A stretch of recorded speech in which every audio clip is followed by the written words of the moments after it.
Aide humanitaire, US. 52 millions de dollars pour la RDC, Haïti, Éthiopie et Djibouti sous Donald Trump.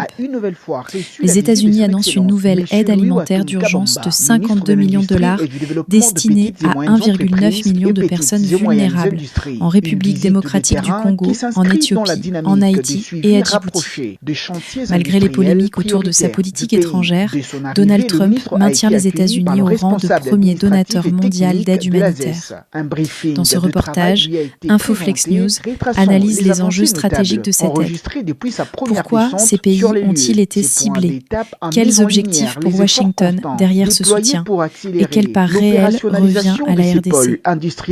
Restez informés des actions géopolitiques majeures et des aides internationales sur InfoFlex News.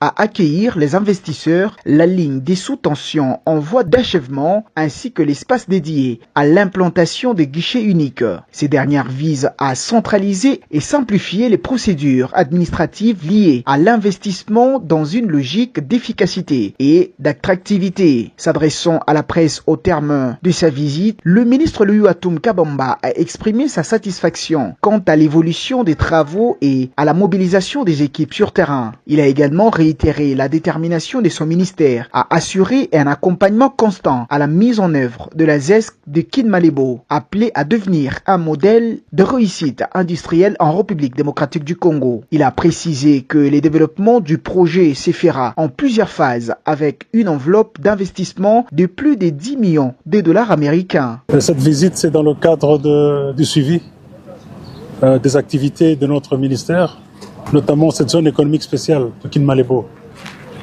qui est un important pilier de notre plan d'action gouvernemental. Il fallait venir voir les progrès, où nous en sommes, et je dois avouer que je suis vraiment satisfait du progrès que j'ai trouvé ici. Nous avons trouvé les travaux pleinement en cours, très avancés. Le bitumage qui s'étale sur plusieurs kilomètres déjà ici, c'est ce que je vois. Mais également l'implantation des opérateurs économiques, des investisseurs, qui ont déjà pris des espaces, qui sont en train de s'installer. C'est vrai, il y a quelques challenges qui ne manquent pas, mais nous nous y mettons pour que cette zone économique spéciale soit un succès et que ce soit un miroir, un modèle qui puisse attirer davantage d'investissements dans notre pays. Et nous pourrons très bientôt voir cette zone économique spéciale inaugurée, d'ici la fin de l'année en principe, si tout va bien. Et je crois que cela est une très bonne chose, du point de vue pas seulement de l'image du pays, mais de la création d'emplois, parce que c'est un pilier très important pour nous également, de pouvoir offrir et donner de l'emploi à toutes ces populations avoisinantes ici, à cette main-d'œuvre qui a besoin de trouver du travail. Et bien sûr, développer notre économie, devenir compétitif, tant au niveau local qu'au niveau international.